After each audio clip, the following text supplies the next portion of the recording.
like to welcome everybody to Valley High School today. This is one of the most exciting events which I've been involved with in my 29 years in education. So it is an 8-belt system, which is very common at UPS. We were able to just build the 8-belt system off of one of our existing control panels. There are many safety devices on it for the safety of the kids.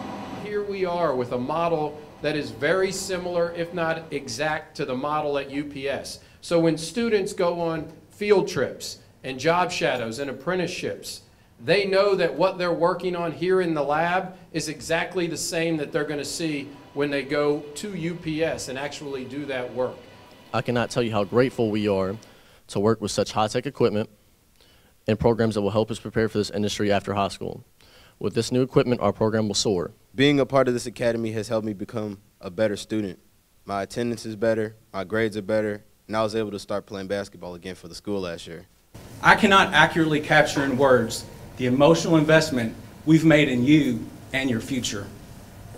If you were not counting earlier, the total participation in this endeavor with us, 12 companies and businesses and groups. I want you students to understand we all came together for you. On the side, each conveyor has a variable frequency drive. I think it's cool that my dad works out at UPS doing the same thing that they do here. We've got a father and a son.